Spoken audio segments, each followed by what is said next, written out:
राज्य मंत्री साध्वी निरंजन ज्योति की मौजूदगी में मेरी माटी मेरा देश अमृत कलश यात्रा कार्यक्रम का हुआ आयोजन। आजादी के अमृत महोत्सव के तहत जनपद फतेहपुर के सरदार वल्लभ भाई पटेल प्रेक्षागृह में मेरी माटी मेरा देश अमृत कलश यात्रा कार्यक्रम का केंद्रीय राज्य मंत्री साध्वी निरंजन ज्योति की मौजूदगी में आयोजन हुआ। इस जिला स्तरीय कार्यक्रम में ब्लॉक मुख्यालयों में अमृत कलश यात्राएं धूमधाम के साथ जिला मुख्यालय पहुंची। कार्यक्रम में केंद्रीय राज्य मंत्री साध्वी निरंजन ज्योति समेत जनप्रतिनिधि व जिले के अधिकारी मौजूद रहे। केंद्रीय राज्य मंत्री ने सभी ब्लॉकों से पहुंचे अमृत कलश यात्रा का अवलोकन करते हुए उपस्थित सभी लोगों को पंच प्रण की शपथ दिलाई। इसके बाद स्कूली छात्र छात्राओं द्वारा सांस्कृतिक कार्यक्रम व नुक्कड़ नाटक के माध्यम से लोगों को जागरूक किया।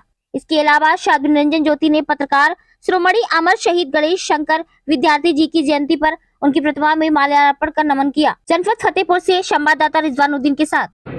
मेरी माटी मेरा देश आज़ादी के अमृत काल में माननीय प्रधानमंत्री जी ने हर गांव से मिट्टी जहां अमृत वाटिका बननी है वहां पहुंचे दिल्ली।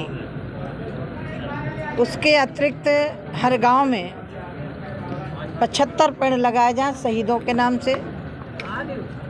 और एक बहुत क्रांतिकारी कदम जिसमें अमृत सरोवर तालाब, और उस तालाब में यदि उस गांव का कोई शहीद रहा है तो उसका नाम भी लिखा जाए।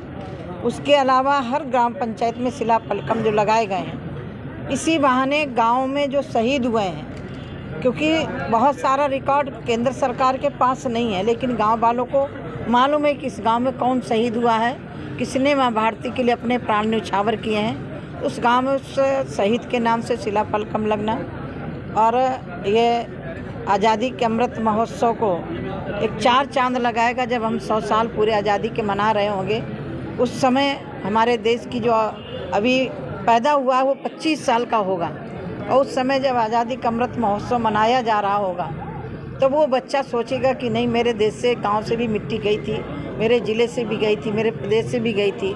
एक गर्व का अनुभव होगा। और मुझे उम्मीद है कि हम जब 100 साल मना रहे होंगे, देश आत्मनिर्भर होगा, क्योंकि प्रत्येक व्यक्ति को आत्मनिर्भर होना, तभी देश आत्मनिर्भर हो रहा है। उस क्षेत्र में सरकार बहुत अच्छी तरह काम कर रही है, चाहे प्रदेश की सरकार हो, चाहे मोदी जी के नेतृत्व वाली सरकार हो। मैं आज इस मेरी माटी मेरे देश के माध्यम से जो हमारे जनपद की शहीदों के नाम से मिट्टी जा रही है, उस मिट्टी का अभिनंदन करती हूँ। और जब मेरे ज़िले की, मेरे प्रदेश की वहाँ मिट्टी दिल्ली पहुँचेगी, वहाँ हम लोग स्वागत में खड़े होंगे। सरकार ने तय किया है कि जिस प्रदेश की मिट्टी जब पहुँचनी है वहाँ हम लोगों को रहना है। तो हम लोगों के लिए गर्व का विषय है कि आज़ादी तो हमने नहीं लड़ी, हमने कुर्बानियाँ नहीं देखी, न हमने कुर्बानियाँ दी, लेकिन कम से कम इसी माध्यम से उन आज़ादी के दीवानों को श्रद्धा सुमन अर्पित करने का अवसर प्राप्त होगा। ये हम लोगों के लिए गर्व का विषय है कि हम लोग आज़ाद भारत में जी रहे हैं। उस आज़ादी को अक्षुण्ण कैसे रख सकें, ये हम सब नागरिकों का कर्तव्य है।